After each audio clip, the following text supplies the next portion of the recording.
Raw took place tonight in Orlando, Florida, and the show started off with Division.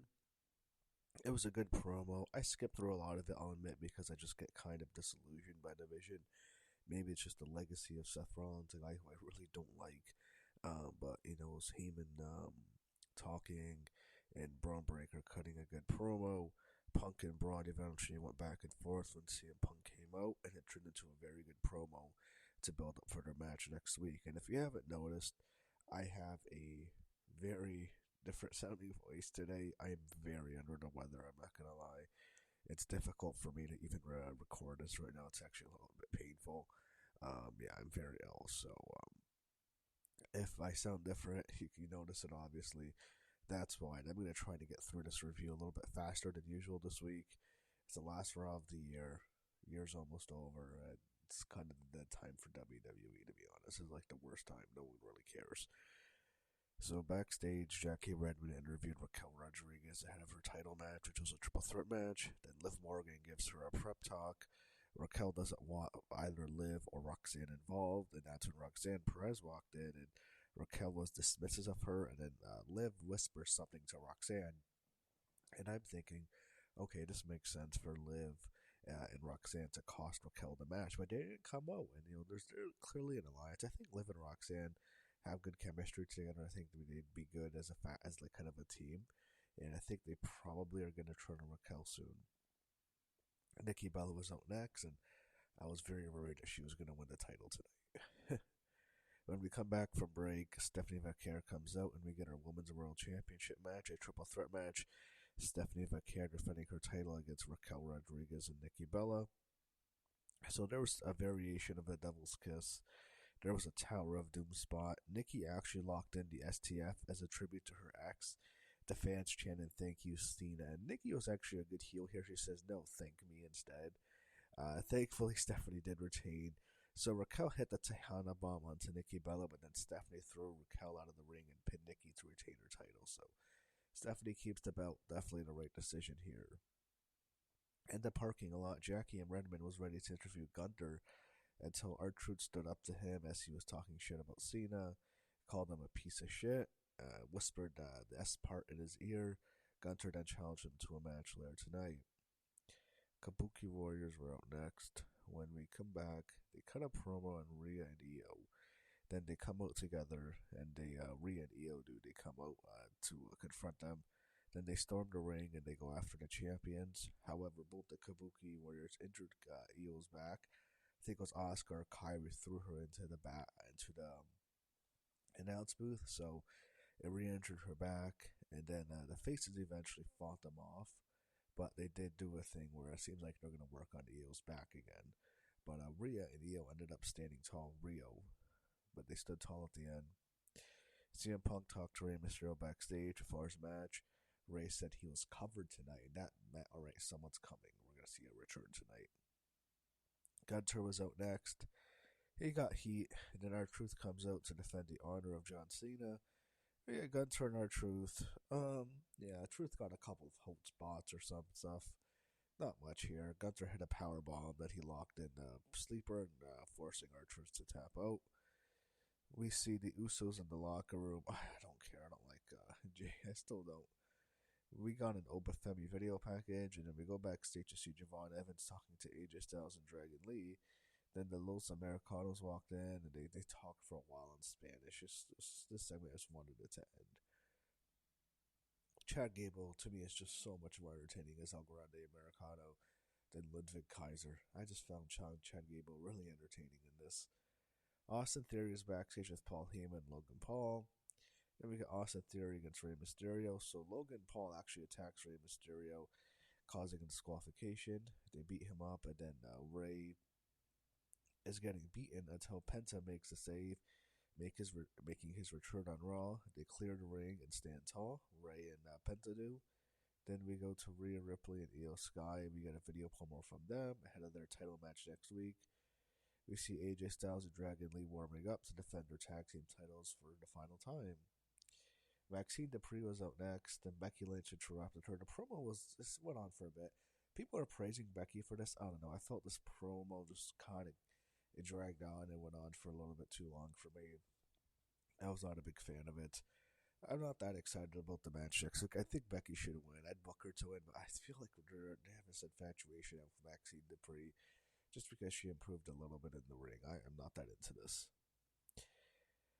Bailey and Lyra Valkyria were complaining in Adam Pearce's office. I don't know really what it was. I think it was due to them not getting a spot on the card. I don't know.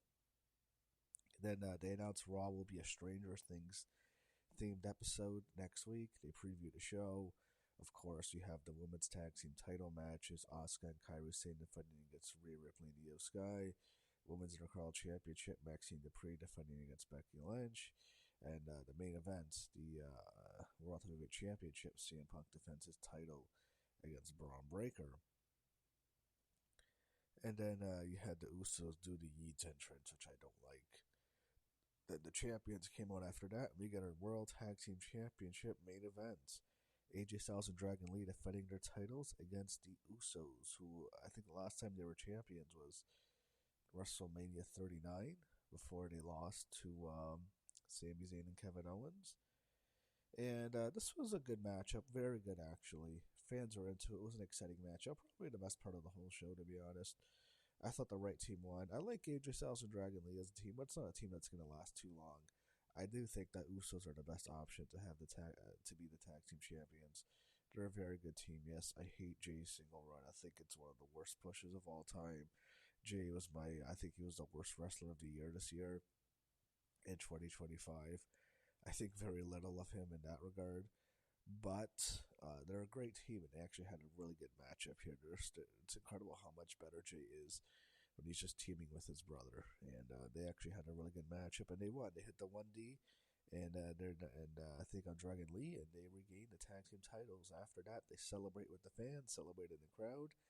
The Usos back on top of the tag team division, and right away, the tag division got a massive boost. Having them part of it, and because they're bigger stars, them in the tag division is so much better. And I hope they get a long reign. I hope it doesn't end with Jay turning on Jimmy, and then Jay doing a heel run, which I don't want to see. I don't want to see Jay as a single star. I don't want to see him get a push ever again as a single star. If the Usos want to be a tag team again, I'm good with it. They're a great tag team. I'm all for it. I don't need to see Jay Uso ever pushed to a singles title again. And I apologize again for my voice. I'm very sick. I'm not gonna lie. I'm pretty fucking miserable. I'm very ill. And hopefully I get better. But if please turn up the volume. I'm trying to talk without causing I don't want to make my throat even more sore by talking too loud. But that was Raw tonight, and not a bad show for the final show of the year. Raw overall wasn't as bad as the other shows this year, but it I thought it lacked, to be honest, going through the whole year. However, I did enjoy it more than SmackDown. By far and away, it was a much better show than SmackDown this year, and much better than NXT. So Raw, I thought, was easily WWE's best show of the year, consistently. Now, I thought I should just touch on this. There was a story that came out about WWE.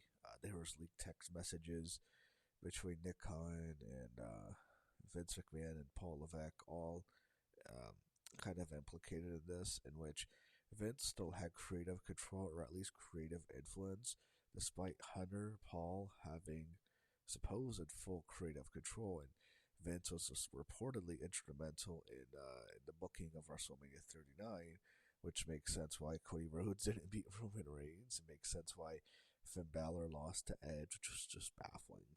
And, Austin Theory essentially squashing John Cena, which was absolute bullshit. Vince loved Austin Theory. They had him go over Cena like it was nothing. I wonder whose idea that was.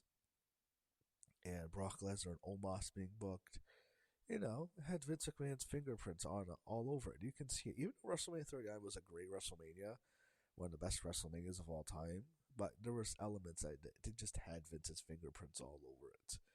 But that was worth noting. I don't know how big of a story it's going to be. It's leaked text messages. You can look them up. But it was at least worth mentioning, and I'm glad. To be honest, even though WWE's been awful in the year 2025, I'm still don't want Vince back in creative. I don't mind like if he's gonna come back to the company in some way or in some fashion, just keep him out of the creative. That's all I really ask for. It's just I don't want to see his creative anymore, even if I'm a little bit disillusioned by Triple H's creative over the last year. Anyway, apologize for my voice again. I'm trying to power through this. I really don't feel well. I think I have some sort of flu. I'm not doing well, so please think about me. I just hope I can get better, so I can keep doing videos in 2026. But I'm not doing well. I it's been rough for me. So please bear with me, and hope you can understand why my voice was the way it was today.